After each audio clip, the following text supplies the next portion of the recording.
ॐ शङ्करं शङ्कराचार्यं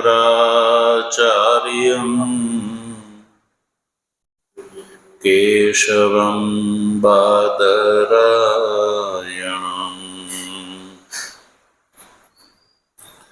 सूत्रभाष्य कृतौ वन्दे भगवन्तौ पुनः पुनः। ईश्वरो गुरुरात्मेति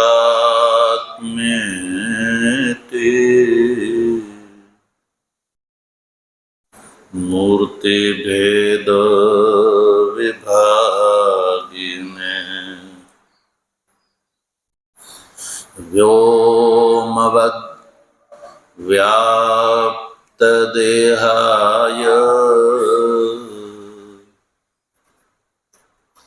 दक्षिणामूर्तये नमः। ॐ शान्ति शान्ति शान्तिः।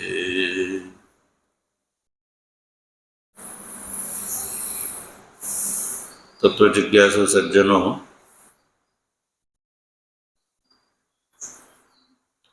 भगवत कृपाथी श्रीमद् भगवद गीताना सांख्य योग नामना बीजा अध्यायना 69માં શ્લોકનો આપણે ગઈકાલે વિચાર કરી ચૂક્યા સજ્જનો।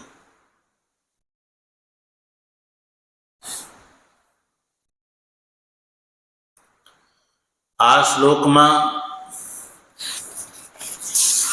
ભગવાન શ્રી કૃષ્ણએ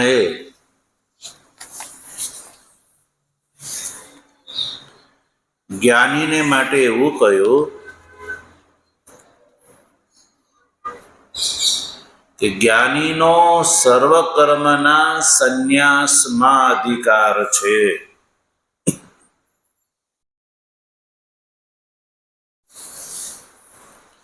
કારણ કે અવિદ્વાનને માટે પરમાર્થ અવસ્થા નિશા છે અને વિદ્વાનના માટે દ્વૈત અવસ્થા નિશા છે। એ વાત કરી ભગવાન શ્રી કૃષ્ણએ, અને આના ઉપરથી ભગવાન શ્રી કૃષ્ણના કથનનો અભિપ્રાય ભગવાન શંકરાચાર્યજીએ સ્પષ્ટ કર્યો કે કર્માનુષ્ઠાન અવિદ્યાવસ્થામાં જ કર્તવ્ય છે, વિદ્યાવસ્થામાં નહીં।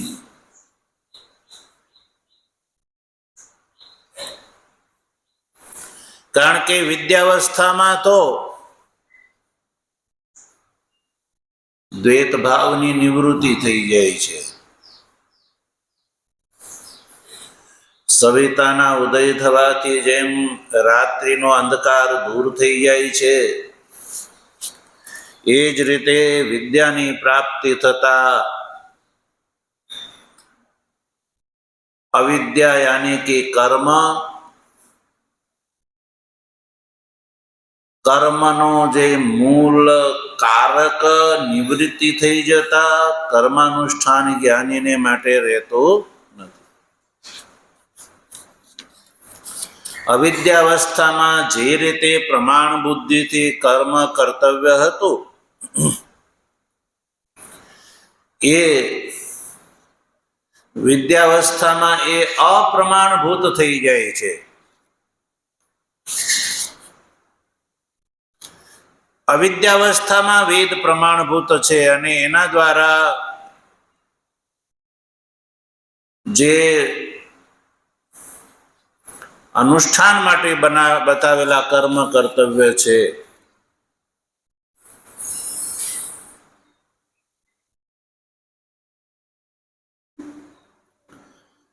જેની દ્રષ્ટિથી ઇદમ સર્વમ અવિદ્યા માત્રમ નિશા ઈવ,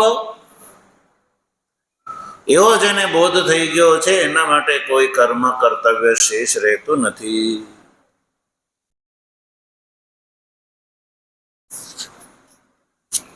એના માટે સર્વ પ્રમાણ જે છે એ વિદ્યાવસ્થામાં અપ્રમાણ થઈ જાય છે. સ્વપ્નકાલ માં અનુભવેલું જે દૃશ્ય છે એ જેમ પ્રબોધે અને જાગી જતા એ અપ્રમાણભૂત થઈ જાય છે, એવી જ રીતે વિદ્યાવસ્થામાં જે જાગેલો છે એની દૃષ્ટિથી અવિદ્યાવસ્થામાં દૃશ્યમાન આ જે સંસારનો વ્યવહાર જે છે એ અપ્રમાણભૂત થઈ જાય છે. લોકમાં પણ આ વસ્તુ જોવા મળે છે કે વસ્તુનું અધિગમન થઈ ગયા પછી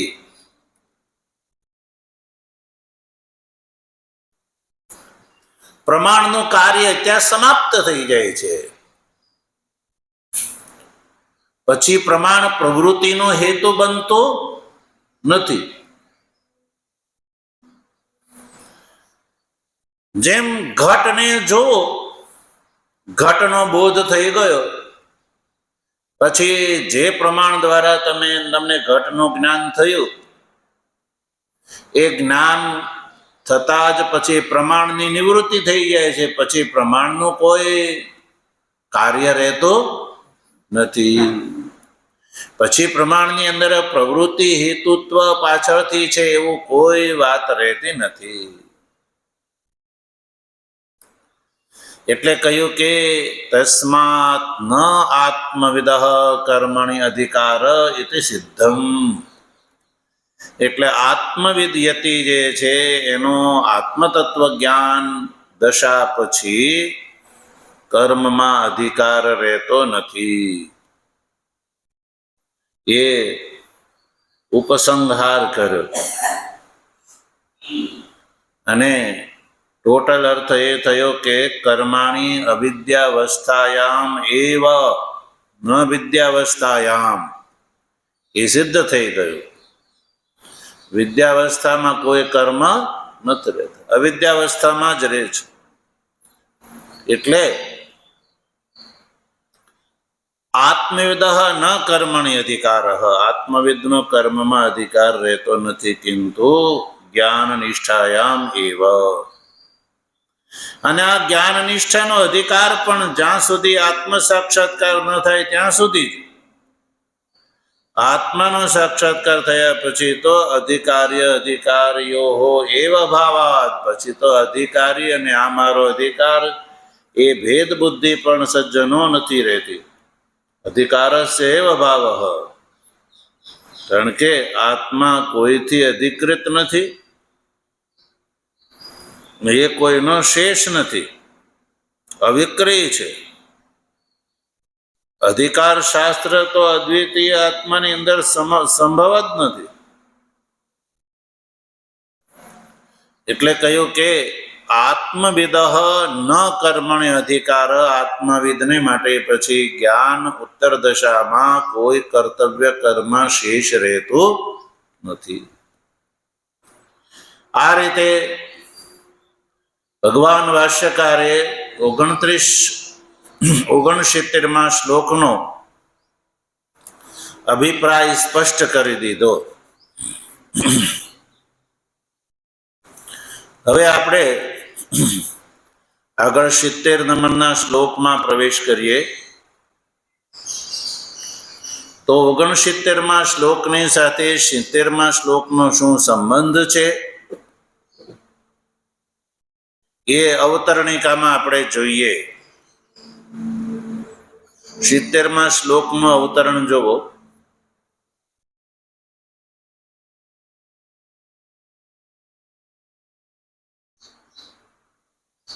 વિદુષઃ ત્યક્ત એષણસ્ય स्थितप्रज्ञस्य यतेः एव मोक्ष प्राप्तिः न तो असन्यासिनः कामकामिनः इति एतम अर्थम दृष्टांतेन प्रतिपादयिष्यन् आह। भगवान भाष्यकार આગળના એટલે કે 70મા શ્લોકમાં દ્રષ્ટાંતના માધ્યમથી કહે છે. દ્રષ્ટાંતના માધ્યમથી શું કહે છે? તો એ જ કહે છે જે પૂર્વ શ્લોકમાં જે વાત થઈ કે સ્થિતપ્રજ્ઞ યતિ જે છે એ જ મોક્ષનો અધિકારી છે. જે અસન્યાસી છે, કામકામી છે, એ હજી મોક્ષનો અધિકારી થયો નથી. એ વાત ભગવાન શ્રી કૃષ્ણ દ્રષ્ટાંત દ્વારા બતાવે છે.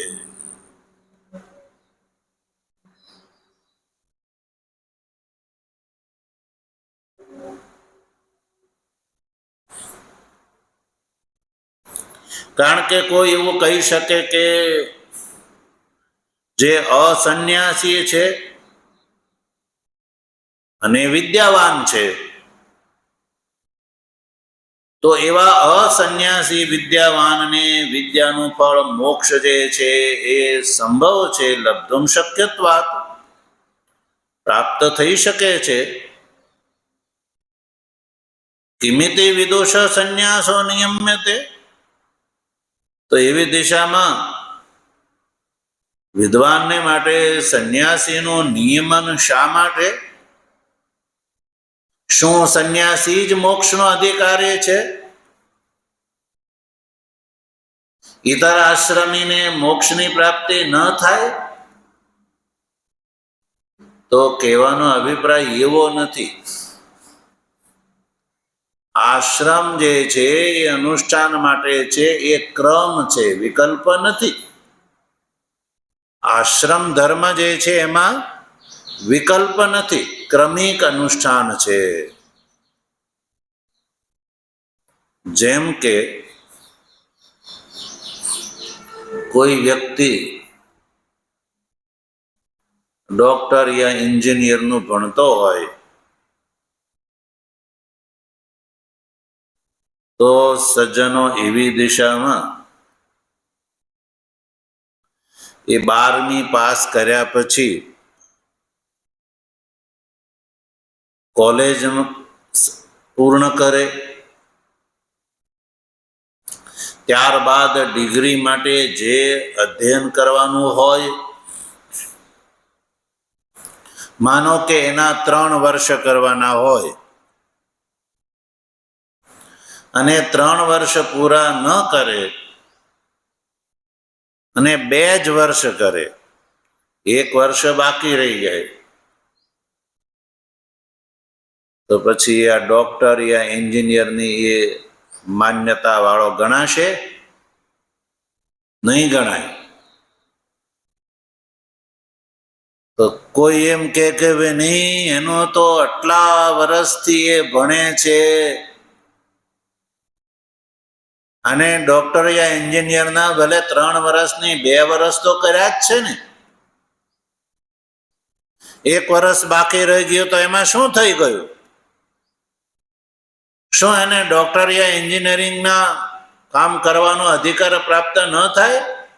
થવો જોઈએ. એવું કોઈ કહે તો કોઈ એને માન્ય ગણશે?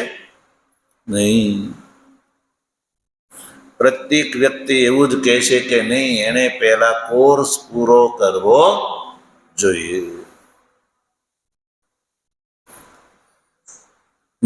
સરકારે નક્કી કરેલા 3 વર્ષ પૂરા ન કરે અને 2.5 વર્ષ જ કરે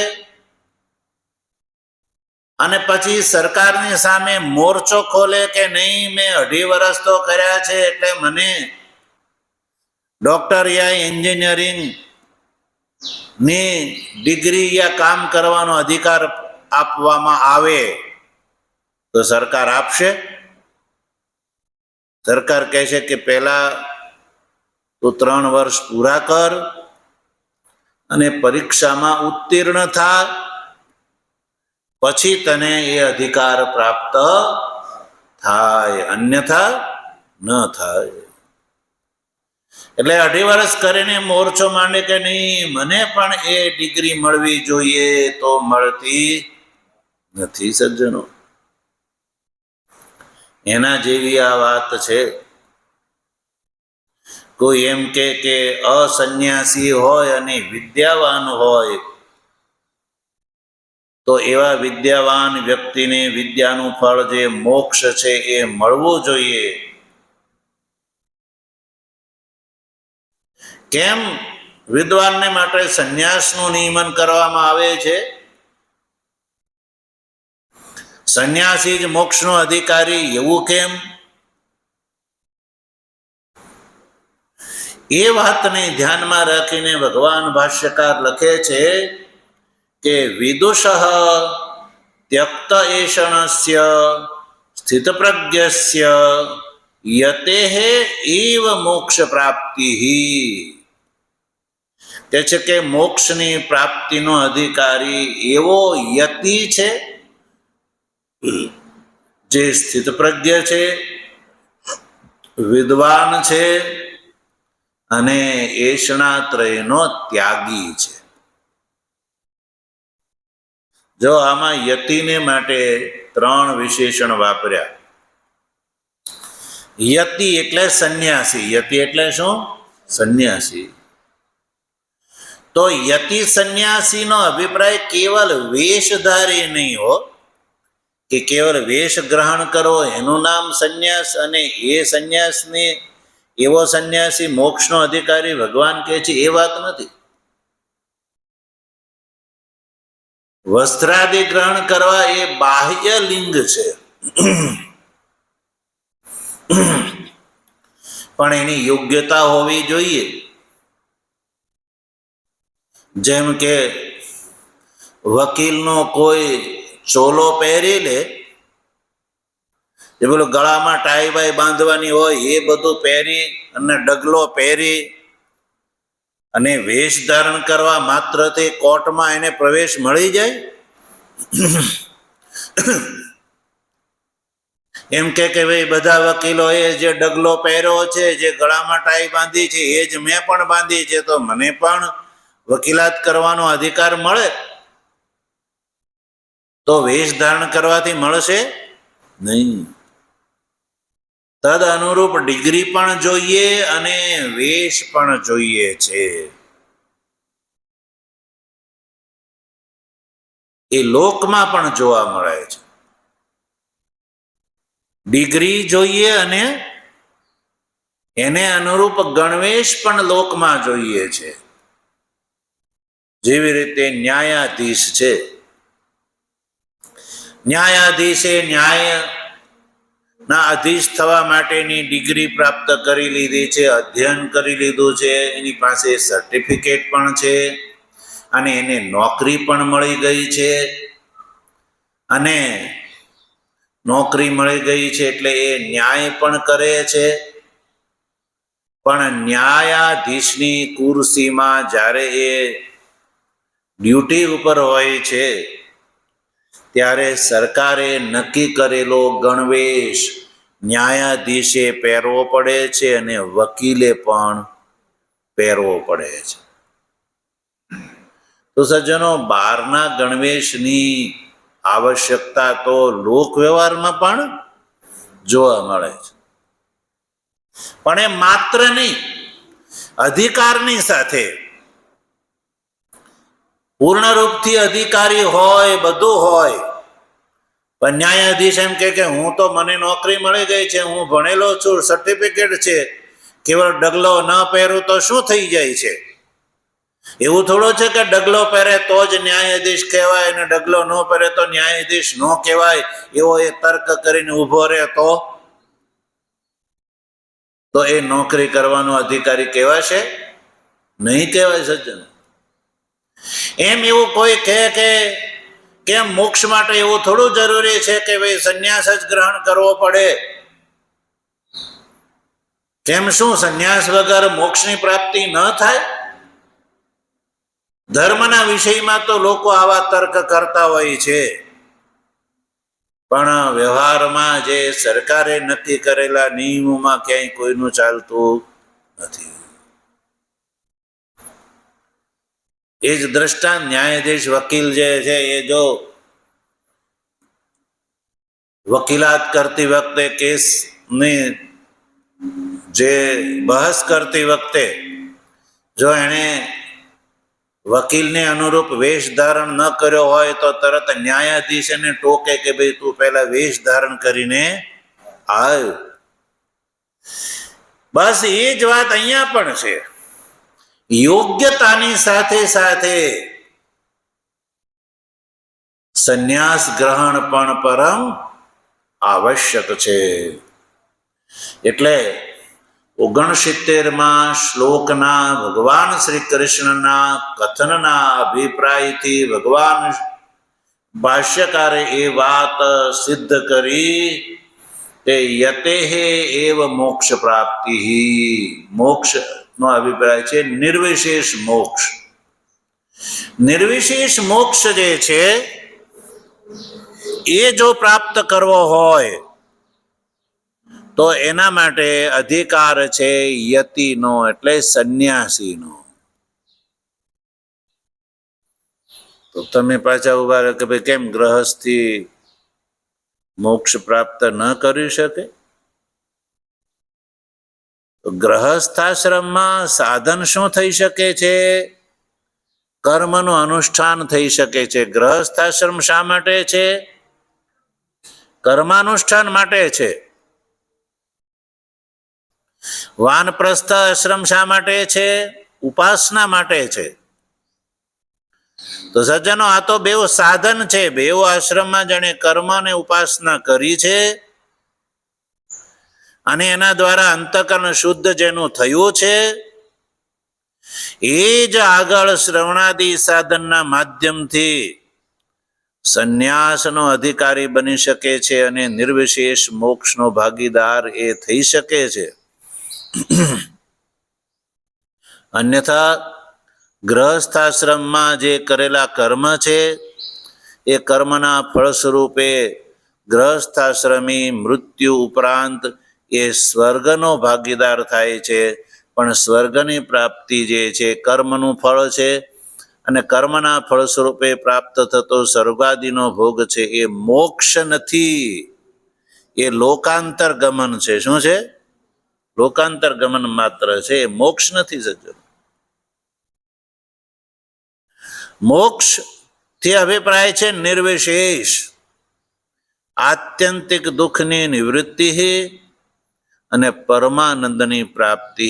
એનું નામ છે મોક્ષ. સજ્જનો, તો આવા પ્રકારનો મોક્ષ છે એનો યતિ અધિકારી છે. અને એવો યતિ કે જેને ગ્રહસ્થાશ્રમ અને વાનપ્રસ્થ આશ્રમનું અનુષ્ઠાન એટલે કે કર્મ અને ઉપાસના ચાહે આ જન્મમાં કર્યા હોય યા પૂર્વ જન્મમાં કરેલા હોય, પણ એ વગર એ સંન્યાસી નહીં અને સંન્યાસ વગર મોક્ષ નહીં. તો સંન્યાસીના સાથે સાથે લક્ષણો પણ બતાવ્યા, એનું સ્વરૂપ પણ બતાવ્યું, વિશેષણો વાપર્યા. એક તો વિદુષ, પછી ત્યક્ત એષણ, પછી સ્થિત પ્રજ્ઞ. આવા કોટીનો જે યતિ છે કેવલ વેશધારી નહીં, પણ જે વિદુષ એટલે કે જે સજ્જનો વિદ્વાન છે અને કેવલ વિદ્વાન હોવાની સાથે સાથે ત્યક્ત એષણ છે. ત્યક્ત એષણ એટલે જેણે એષણાઓનો ત્યાગ કરી દીધો હોય એને કહેવામાં આવે ત્યક્ત એષણ. એષણાઓનો જેણે ત્યાગ કરી દીધો છે એવા અધિકારીને ત્યક્ત એષણ એની સંજ્ઞા થઈ જાય છે. હવે આ જે અધિકારી છે એ ત્યક્ત એષણ છે, એટલે કે એણે એષણાઓનો ત્યાગ કરી દીધેલો છે. તો તમે કહો કે એષણા એટલે શું? તો એષણા સજ્જનો 3 પ્રકારની હોય છે: પુત્રની, વિત્તની અને લોકની. 3 પ્રકારની એષણાઓ હોય છે. પુત્રેષણા, વિત્તેષણા અને લોકેષણા. પુત્રની એષણા એટલે કે મને પુત્રની પ્રાપ્તિ થાય. ગ્રહસ્થાશ્રમમાં પુત્રની અને વિત્તની 2 એષણાઓ હોય છે. એટલે પુત્રની પ્રાપ્તિ થઈ ગઈ, 2-4 પુત્ર સંતતિ થઈ, તો પછી એના પાલન માટે વિત્તની પણ જરૂર પડે છે સજ્જન. એટલે પછી વિત્ત વિષયની એષણા ચાલુ થાય છે. વિત્તથી અભિપ્રાય છે આવશ્યક સંતતિના લાલન પાલન માટે આવશ્યક પદાર્થોની પ્રાપ્તિ. એ પદાર્થોની પ્રાપ્તિનું મૂળ છે ધન. વિત્તનો અર્થ છે ધન. એટલે પછી જીવ જે છે એ ધન કમાવા માટે પ્રવૃત્ત થાય છે. એટલે ધન સંબંધી એષણા. હવે જ્યારે પર્યાપ્ત ધન જે છે એ કમાઈ લે છે, તો પર્યાપ્ત ધન કમાયા પછી વ્યક્તિની લોક વિષયની એષણા થઈ જાય છે કે લોકની અંદર હવે હું મોટો થઈ જાઉં, લોકમાં હવે હું મોટો થઈ જાઉં, મારી પાસે બહુ ધન થઈ ગયું છે, હવે મારે ખાવા પીવાની, ઓઢવા પાથરવાની, રહેવાની કોઈ ચિંતા નથી. એટલે હવે એમાંથી મન હટીને સજ્જનો લોક કુટુંબમાં મોટા થવાની મહેચ્છા ઊભી થાય છે. અને એ સમાજનો અગ્રણી બનવા માટે દોડાદોડી કરે છે કે સમાજમાં હું મોટો થઈ જાઉં. મોટો થઈને પછી લોકોને નડતો હોય છે.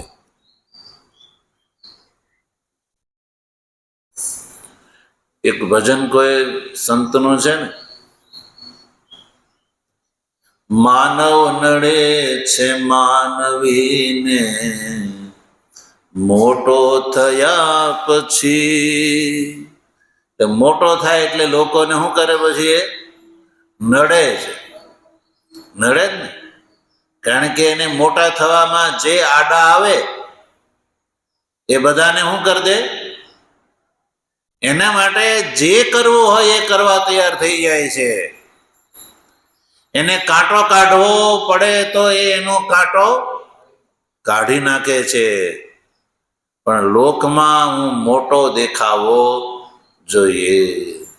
સજ્જનો, આ પ્રવૃત્તિ વર્તમાન કાળમાં તો બધા ક્ષેત્રમાં જોવા મળે છે. મારે મોટું થવું છે તો બીજો મોટો કેમ થઈ જાય? બીજો મારાથી આગળ મોટો થવો જોઈએ નહીં. મારા એકલાનું જ વર્ચસ્વ પ્રાબલ્ય રહેવો જોઈએ. એટલે પોતે અયોગ્ય હોય, બીજો યોગ્ય હોય તો એને દાબવાનો, કચડવાનો એ પ્રયત્ન હંમેશા કર્યા કરે છે. આવું વર્તમાન કાળમાં જે છે, જે ધાર્મિક સંસ્થાઓ હોય છે ને, એમાં પણ આ વસ્તુ, ધાર્મિક સંસ્થાઓમાં તો સામાજિક સંસ્થાઓ કરતા વધારે ઊંડા મૂળિયા હોય છે આના. લોકમાં મોટા થવા માટે થઈને મારકૂટ, ખૂન ખરાબા સુધી થઈ જતા હોય છે કે મારાથી આગળ પેલો કેવી રીતે નીકળે? ન નીકળવો જોઈએ. મારા એકલાની જ પૂજા અર્ચના વંદના થવી જોઈએ. લોકો મને જ એકલાને માનવા જોઈએ, બીજા કોઈને નહીં. હવે વિચાર કરો, જે ક્ષુદ્ર બુદ્ધિથી બહાર ન નીકળી શક્યો હોય, એ મહાત્માનો વેશ ધારણ કરીને બેઠેલો હોય છે, અને એના નામની આગળ વેશ માત્રથી મહાત્મા શબ્દનો પ્રયોગ વ્યવહારમાં થતો હોય છે. મહાત્મા શબ્દનો અર્થ છે મહાન છે આત્મા. આત્મા એટલે અંતકરણ. મહાત્મા શબ્દની અંદર જે આત્મા શબ્દનું જે શ્રવણ થાય છે ને, તેમાં આત્મા શબ્દનો અર્થ છે અંતકરણ. અંતકરણ જેનું મહાન છે, વિશાળ છે, બધાને જે સમાવી શકે છે પોતાની અંદર, સજ્જનો એને મહાન યા મહાત્મા કહેવામાં આવે છે. તેનું હૃદય એટલું વિશાળ છે કે બધાને જે પોતાની સાથે સમાવી શકે છે, યા બધાને સાથે લઈને ચાલી શકે છે, એને મહાન કહેવામાં આવે, યા મહાત્મા કહેવામાં આવે છે. તો જ એ આવા પ્રકારનો ગુણ એ જ વ્યક્તિની અંદર આવે છે કે જે યોગ્ય ક્રમથી જે આ કોટીએ પહોંચ્યો છે, યોગ્યતાથી. તો સજ્જનો એની અંદર આ લક્ષણ યા ગુણ હોય છે. કેવલ છળ, કપટ, ઈર્ષ્યા, અદેખાય અને વાસના વગેરે દુર્ગુણો ના બળથી જે આ કોટીએ પહોંચ્યો હોય છે, એ હંમેશા ભયભીત હોય છે કે ભાઈ મારું પદ કોઈ છીનવી તો નહીં જાય. એટલે એ તો બિચારો એમાં જ પડ્યો પાથરો રહે છે. એ તો કેવલ એને તો વેશ જ ધારણ કરેલો છે. એને બિચારાને આ વિદ્વાન ત્યક્ત એશના સ્થિતપ્રજ્ઞ એ લક્ષણોની સાથે કોઈ લેવા દેવા નથી. એટલે ભાષ્યકાર આ 70 નંબરના શ્લોકના અવતરણમાં લખે છે, વિદુષઃ ત્યક્ત એષણસ્ય સ્થિતપ્રજ્ઞસ્ય યતેઃ એવ મોક્ષ પ્રાપ્તિ. કે મોક્ષની પ્રાપ્તિ કોને થાય છે? ભગવાન શ્રી કૃષ્ણનો અભિપ્રાય બતાવે છે. ભાષ્યકાર એવું કહે છે કે ભગવાન શ્રી કૃષ્ણના કથનનો અભિપ્રાય છે કે મોક્ષ પ્રાપ્તિ યતેઃ એવ, યતિને જ સંભવ છે. કેવા યતિને? સ્થિત પ્રજ્ઞ યતિ. યતિ કેવો હોવો જોઈએ? સ્થિત પ્રજ્ઞ. જે સ્થિત પ્રજ્ઞાના લક્ષણો જે આપણે સમજી ચૂક્યા, એવા લક્ષણોથી યુક્ત સ્થિત પ્રજ્ઞ અને ત્યક્ત એષણા ત્રયનો ત્યાગી. લોકેશના, વિત્તેષણા અને પુત્રેષણા, આ ત્રણેય પ્રકારની એષણાનો જેને ત્યાગ કરી દીધો છે, અને એટલે જ જે સ્થિત પ્રજ્ઞ છે અને એટલે જ જે સંન્યાસી છે, એને જ મોક્ષની પ્રાપ્તિ સંભવ છે. ન તુ અસન્યાસીન. અસન્યાસી છે એટલે કે આ કોટીએ પહોંચ્યો નથી સજ્જનો, એને મોક્ષની પ્રાપ્તિ સંભવ નથી. કામકામિન ન મોક્ષ પ્રાપ્તિ, અસન્યાસીન ન મોક્ષ પ્રાપ્તિ. કામકામી જે છે એટલે સંસાર પરાયણ છે. અસન્યાસી છે, અસન્યાસી તે અભિપ્રાય છે કામકામી, કે જે કામકામી છે, કામના વિષયની, કામના પરાયણ જે છે સજ્જનો, એને મોક્ષની પ્રાપ્તિ સંભવ નથી. એ વાત ભગવાન શ્રી કૃષ્ણ આગળના શ્લોકમાં દ્રષ્ટાંતના પ્રતિપાદનથી એ વાત બતાવે છે. 70મા શ્લોકમાં એટલે કહ્યું કે ઇતિ એતમ અર્થમ દ્રષ્ટાંતેન પ્રતિપાદયિષ્યન આહ. આ અર્થ જે છે ભગવાન શ્રી કૃષ્ણ દ્રષ્ટાંત દ્વારા પ્રતિપાદિત કરીને કહે છે કે કામકામી અસન્યાસીની મોક્ષની પ્રાપ્તિ સંભવ નથી, પણ જે સ્થિત પ્રજ્ઞ યતિ છે, એષણાત્રયનો ત્યાગી છે, અને જે વિદ્વાન છે સજ્જનો, એ જ મોક્ષનો અધિકારી છે. એ વાત ભગવાન શ્રી કૃષ્ણ કહે છે. ભગવાનની કૃપા છે તો એનો વિચાર આપણે આગળ કરીશું. વસુદેવ સુતં દેવમ કંસચાણૂરમર્દનમ देवकी परमानन्दं कृष्णं वन्दे जगद्गुरु मूकं करोति वाचालं पङ्गुं लङ्घयते गिरिं यत्कृपातमहं वन्दे परमानन्दमाधवम् शङ्करं शङ्कराचार्यं केशवं बादरायणम् सूत्रभाष्य कृतौ वन्दे भगवन्तौ पुनः पुनः ईश्वरो गुरुरात्मेति मूर्तिभेदविभागिने व्योमवद्व्याप्तदेहाय दक्षिणामूर्तये नमः। ॐ शान्तिः शान्तिः शान्तिः। सद्गुरु